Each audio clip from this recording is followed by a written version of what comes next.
अस्सलाम वालेकुम friends, welcome to my YouTube channel. तो आज की इस वीडियो में हम डिस्कस करने वाले हैं chapter 12 market and revenue curves of a firm. ठीक है, थ्योरेटिकली चैप्टर है मेरे ख्याल में। ठीक है, तो इसको इंशाल्लाह हम डिटेल डिस्कस करेंगे। इससे पहले 11 चैप्टर तक हम तमाम चीज़ें क्लियर कर चुके हैं। तो जी चैप्टर 12 स्टार्ट करते हैं। मार्केट, ठीक है, इसकी मार्केट की ना डेफिनेशन से ही हम स्टार्ट लेते हैं।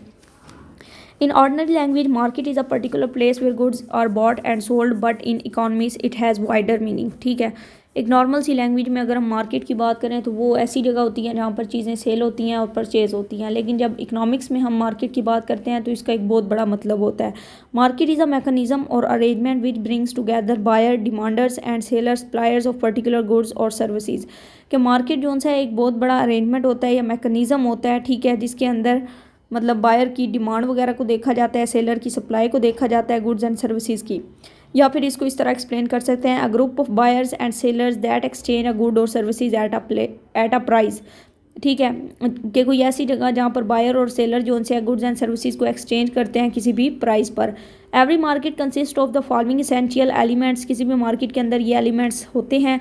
पहली है कमोडिटी, के उसके अंदर मतलब कमोडिटी होगी जो एक्सचेंज होगी। उसके अलावा presence of buyer and seller, वहाँ पर सेलर एंड बायर दोनों होंगे। उसके अलावा वो कोई जगह होगी, कोई कंट्री हो सकता है, टाउन हो सकता है, रीजन हो सकता है। उसके अलावा जो कॉन्टैक्ट है सेलर एंड बायर का वो होगा उनका आपस में। ठीक है, इट में भी पर्सनल कॉन्टैक्ट, वो पर्सनल भी हो सकता है, या फिर उसके अलावा लेटर, फ़ोन या फिर ईमेल के थ्रू भी हो सकता है।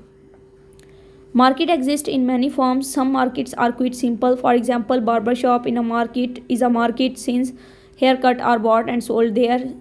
Similarly, buying some shirt from a shop is quite simple case, but many markets are quite complex. For example, stock exchange market where shares of company are bought and sold. ठीक है, कि कुछ markets बिल्कुल simple होती हैं और कुछ basically थोड़ी सी अंडरस्टैंडिंग में कम्प्लेक्स होता है जिसमें स्टॉक एक्सचेंज वगैरह आ जाती हैं।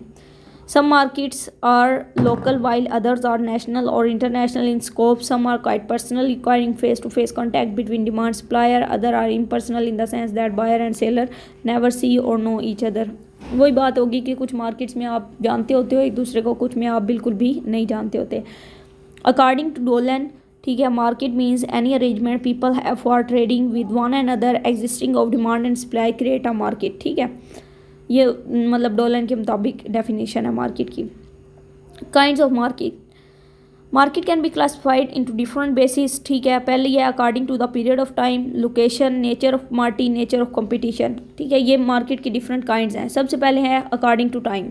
Daily market, it is a very short time period market for a day और so. The price of commodity in such a market is settled on the basis of supply available immediately in the market. New supply of goods can not come out of firms और factories because supply is fix, price will increase और decrease according to change in demand only. Daily markets वो होती हैं जहाँ पर मतलब basically daily की जो ख़रीदो फरोख्त है वो चीज़ें होती हैं। ठीक है, उसके अलावा वहाँ पर जो सप्लाई है वो फिक्स्ड होती है, सप्लाई को इंक्रीज़ नहीं किया जा सकता। और जो मार्केट की प्राइस है वो बेसिकली डिमांड और सप्लाई ही डिटरमिन करते हैं। ठीक है, कि प्राइस ज़्यादा रखनी है, कम रखनी है, ये जो भी मैकेनिज्म है। Daily market of perishable commodities has a special feature, these commodities can not be store for longer period. अब पेरिशेबल कमोडिटीज़ ऑलरेडी हम डिस्कस कर चुके थे कि पेरिशेबल कमोडिटीज़ वो होती हैं जो जल्दी गल सड़ जाने वाली होती हैं। ठीक है, तो इनके लिए बेसिकली स्टोर वगैरह करने का कोई मतलब क्या उसे मेरे माइंड में वर्ड स्किप हो गया है कि इनको स्टोर नहीं किया जा सकता। ठीक है, कोई गुंजाइश नहीं होती इनको स्टोर करने की, पॉसिबिलिटी नहीं है। ठीक है, whatever supply has arrived in the market has to be sold without delay. जब मार्केट में सप्लाई आ जाती है तो उसको बस आपने सेल करना है किसी भी तरीके से। उसके बाद this fact cause wide fluctuations in price of commodities. इसकी वजह से जो प्राइसेस हैं उसमें बहुत बड़ी चेंजिंग आ जाती है। सुबह मार्केट में प्राइस और होती है, शाम में कोई और होती है। ठीक है, तो यहाँ पर उन्होंने टोमेटोज़ की एग्जांपल भी दे दी है। ज़ाहिर बात है, अब सुबह फ्रूट लेने जाते हैं तो आपको महंगा मिलता है, लेकिन रात में ज़ाहिर बात है उन्हें पता है अगर वो सेल नहीं करेंगे तो कल तक वो ख़राब हो जाना है, तो इसलिए शाम में वो बिल्कुल प्राइस डाउन कर देते हैं। Short period market, in such a market some adjustment in supply can be made within the existing productive capacity of the industry. If due to higher demand price start rising from produce and supply more output, suppose a firm has a monthly production capacity 10 million bottle of jam, it is not necessary that the firm always produce fully capacity. Actually supply will range between 0 to 10 millions depending upon the condition of demand. During short time period new firms cannot be established. कि basically short time period market में क्या होता है कि उनकी जो supply है उसको चेंज किया जा सकता है। अगर डिमांड अचानक ज़्यादा आ जाती है तो वो क्या करेंगे, अपनी सप्लाई बढ़ा भी सकते हैं और कम भी कर सकते हैं। फॉर एग्जांपल एक मार्केट है वो 10 मिलियन बॉटल रेडी करती है एक मंथ के अंदर, तो ज़रूरी नहीं है कि उसने 10 मिलियन ही करनी है। अगर डिमांड ज़्यादा आ जाएगी तो वो ज़्यादा भी करेगी, अगर डिमांड कम हो जाती है तो वो कम भी करेगी। और शॉर्ट टाइम पीरियड में मार्केट को इस्टेब्लिश करना थोड़ा सा डिफिकल्ट हो जाता है। लॉन्ग टाइम पीरियड की अगर हम बात करें, there are long time period for expansion construction of supply due to long period of time necessary change can take place in the industry to meet permanent shifts for demand for commodity. In the long run market, the fluctuation in price are small and smooth. If a factory producing jam wants to increase production capacity by installing new machines, it will require a lot of time. Long time period में वो कहते हैं कि जो prices है ना वो बिल्कुल नॉर्मली चेंज होती हैं, ज़्यादा नहीं चेंज होती, ठीक है। और लॉन्ग टाइम पीरियड में मतलब जो हमारे पास एक्सपेंशन है या कंट्रैक्शन है सप्लाई की वो भी हो सकती है। मींस कि अगर डिमांड ज़्यादा होगी है तो सप्लाई बढ़ा भी सकते हैं, डिमांड कम होगी है तो सप्लाई कम भी कर सकते हैं, ठीक है। लेकिन यह है कि अगर सप्लाई ज़्यादा बढ़ानी पड़े प्रोडक्शन तो इसमें काफ़ी ज़्यादा टाइम फिर लगता है मशीन्स को इंस्टॉल करने में या मतलब उनको यूटिलाइज़ करने में। ओके जी, उसके बाद हमारे पास है मार्केट अकॉर्डिंग टू लोकेशन। ये तो हमारे पास थी मार्केट अकॉर्डिंग टू टाइम। अब है market according to location. Local market, it is a limited market comprising of a small areas where those goods are produced and sold which are difficult to transport to far-flung areas. For example, bricks and ice, fresh bread and fresh milk, ठीक है। Local market basically वो market होती है जो small area पे मतलब मुश्तमिल होती है और उसके अलावा वहाँ पर जो मतलब सेल एंड परचेज़ हैं उसके लिए ट्रांसपोर्ट की जो फैसिलिटी है वो थोड़ी सी मुश्किल हो जाती है। जैसे मतलब जो नॉर्मल हमारे पास कमोडिटी होती हैं डेली यूज़ की वो लोकल मार्केट में ही सेल होती हैं, ठीक है। और उसके बाद वो हाउसेस है वो आल्सो लोकल मार्केट, ठीक है। घरों का जो सिस्टम है वो भी एक लोकल मार्केट में ही शामिल होगा। ओह माय गॉड, ये तो सारे ही बुला रहा है तकरीबन यहाँ से।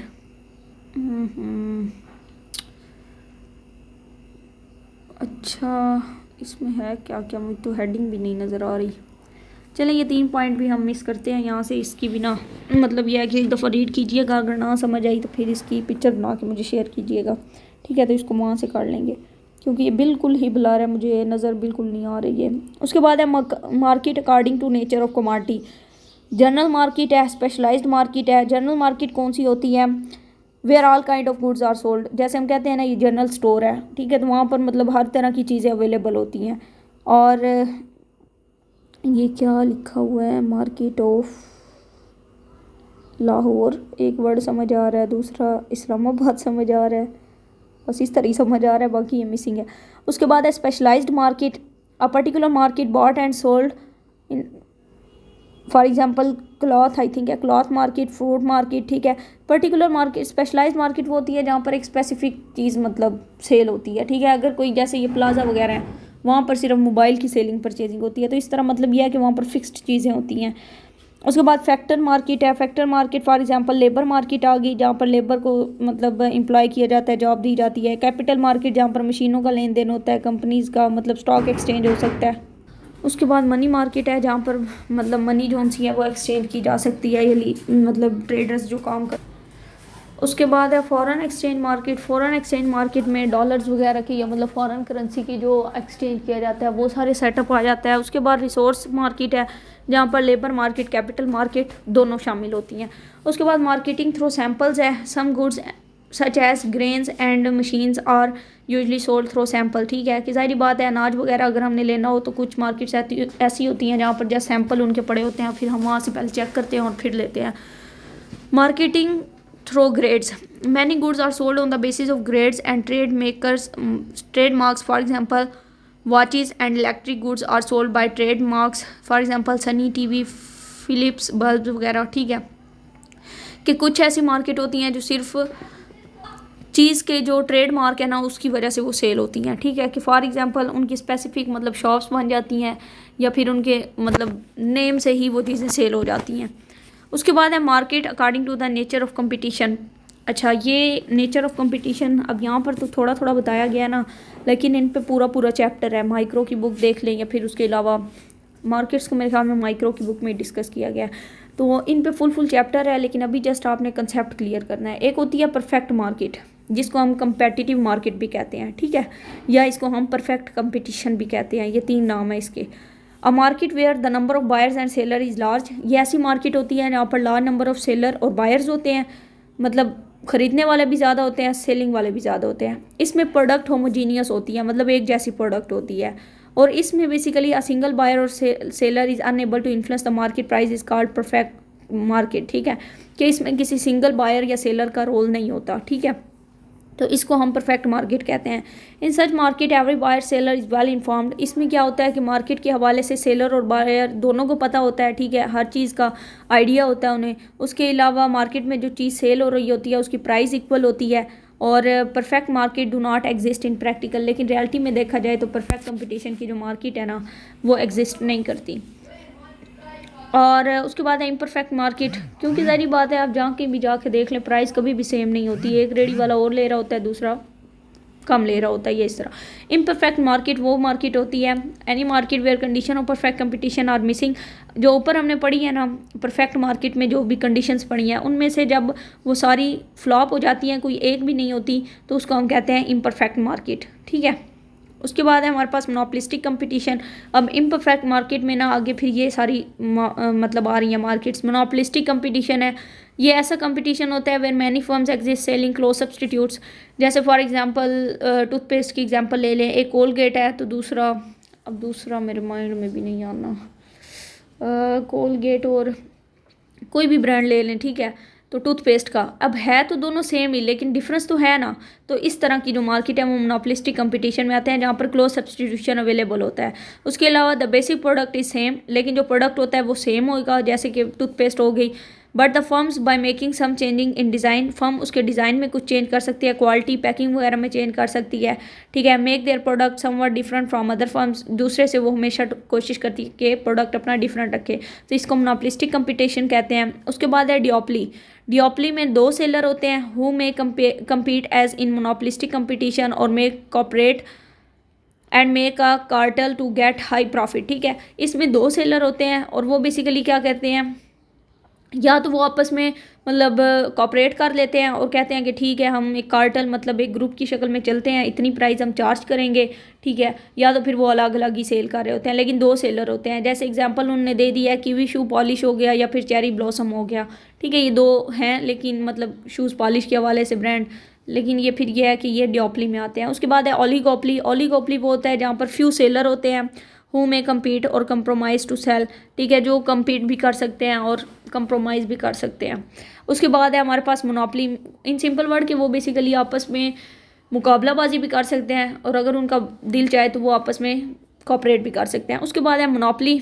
मोनोपली सिंगल सेलर होता है, ठीक है, कोई भी मार्केट जिसमें सिंगल सेलर हो वो मोनोपली की होती है, जैसे वाप्टा, ठीक है। इलेक्ट्रिसिटी अभी तक पाकिस्तान में कोई मतलब इदारा प्रोड्यूस नहीं कर रहा है, सिर्फ वाप्टा ही कर रहा है, तो उसको मोनोपली हासिल है, वो सिंगल सेलर है। मोनोपसोनी है, मोनोपसोनी में सिंगल बायर होता है, ठीक है, चीज़ परचेज करने वाला सिर्फ एक ही बंदा होगा। For example in Pakistan atomic scientist can be employed by government only, so the government has monopsony in this case, ठीक है, कि फॉर एग्जांपल पाकिस्तान में अटॉमिक साइंटिस्ट जो उनसे हैं वो हैं, ठीक है, मतलब सिंगल बायर हैं वो, तो उस हवाले से वो कह रहा है कि बेसिकली पाकिस्तान की गवर्नमेंट को मोनोपसोनी हासिल है इसमें, क्योंकि अभी तक कोई भी और अटॉमिक साइंटिस्ट जो उनसे है वो मतलब नहीं करते बाय, या इस तरह करके कोई सेटअप है इनका। ओके अच्छा, ये मोनोपसोनी की ना मुझे आज तक समझ नहीं आई, ठीक है, कि सिंगल बायर किस तरह हो सकता है, क्या वाकई ये चीज़ एग्जिस्ट करती है। अगर आपके माइंड में कुछ आता है या आप कहीं से मतलब सर्च आउट करके आपको लगता है मोनोपसोनी की ये एग्जांपल हो सकती है, तो वो आपने मुझे भी बतानी है। उसके बाद है ई मार्केट। ई मार्केट क्या होती है, it means marketing of product services over the internet और थ्रू ईमेल्स, कि ऑनलाइन जब हम प्रोडक्ट वगैरह सेल करते हैं ऑनलाइन मार्केटिंग को ई मार्केट कहते हैं, जिससे मतलब इंटरनेट के थ्रू हम चीज़ों की जो सेलिंग परचेजिंग है वो करते हैं। उसके अलावा एडवर्टाइजमेंट करते हैं, कस्टमर को इनकरेज करते हैं। उसके बाद हमारे पास है परफेक्ट मार्केट। अच्छा ये कितना चैप्टर रह गया, पहले ये देख लेते हैं। थ्योरी है इस चैप्टर में और मेरे ख्याल में इससे ही अच्छी खासी है। चलें थोड़ा सा हाफ चैप्टर ये करते हैं। कहाँ गया हम, अच्छा जी ठीक है। उसके बाद हमारे पास है perfect market. A market will be called perfect if the following conditions exist. अगर ये सारी कंडीशंस होगी तो वो मार्केट परफेक्ट कहलाएगी। पहला है very large number of buyer and seller. ऊपर भी हम पढ़ चुके हैं परफेक्ट मार्केट, ठीक है, या परफेक्ट कंपटीशन। तो जब हमारे पास large number of seller and buyer होंगे ना, तो उसको हम क्या कहेंगे कि मार्केट परफेक्ट है। ठीक हो गया। और उन दोनों को पता होगा कि मार्केट में क्या प्राइस चल रही है ETC। उसके बाद होमोजीनियस ऑफ प्रोडक्ट, कि वो जो भी प्रोडक्ट सेल कर रहे होंगे वो सेम होंगे, ठीक है, उसमें कोई भी चेंजिंग वगैरह नहीं होगी। प्रेफरेंसेस उनकी सेम होंगी। उसके बाद प्रोडक्ट की बेसिकली मतलब जो डिमांड कर रहा होगा बायर उस हिसाब से ही बनी हुई होंगी। उसके अलावा it means that no seller is able to charge a price different, और प्राइस सेम ही चार्ज करेंगे, प्राइस डिफरेंट चार्ज नहीं करेंगे। फ्रीडम ऑफ एंट्री एग्जिट, आप जब चाहें उस मार्केट में एंटर हो सकते हैं, जब चाहें उस मार्केट से निकल सकते हैं, इसमें कोई लिमिट नहीं है। ठीक हो गया।